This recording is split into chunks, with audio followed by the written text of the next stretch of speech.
Hi, this is Bob McCleary, author of Winning Your First Election, A Beginner's Guide. Today we're going to talk about which political party you should file under when running for public office. Now this subject is going to be a sore spot for many of you. Some of you are going to wonder what the heck I'm talking about. When you file for public office, you need to be in the right party. Now you've already picked your political party, right? Well, that may be, but is it the right political party for your demographics? I'm going to tell you a couple of very important secrets about political parties.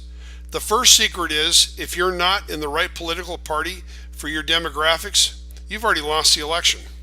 The second secret is both mainstream political parties are corrupt, stand-for-nothing organizations whose sole purpose is to keep their party heads in power. Now I know that that's going to seem offensive to some of you, but please hear me out before making any judgments. We've all been told since high school that we live in a two-party system. That's not true. We live in a multi-party system in which the two main political parties have created legal monopolies to control power. It's virtually impossible for third-party and independent candidates to win elections. It happens on occasion, but it's very rare, and when they do win, they generally don't get reelected. The two main parties have stacked the deck against them. I'm not going to debate the merits of the current system. I just need to tell you that if you want to serve, you'll have to work with the system that's in place.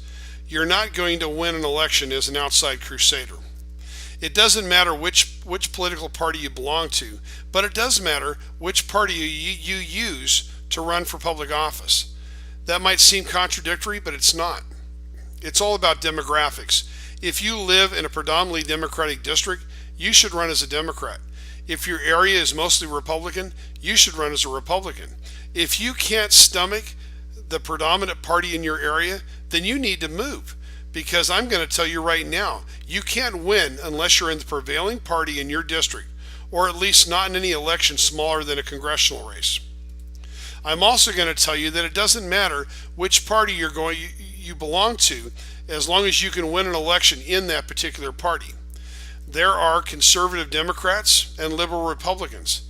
I'm not asking you to change who you are, only to change your party if the demographics are stacked against you. Running for office without a real chance of winning is a waste of your time. This brings me to another secret about winning elections. Most elections are won at the primary. That's right. Most elections are decided at the primary, not the general election. If you want to win, you need to be in the right party for your district, or the battle is lost the day you filed for office. Let me give you a hypothetical example. Let's say the district you're running in is 60% Democrat, 30% Republican, and the rest are independents, and you're running as a Republican.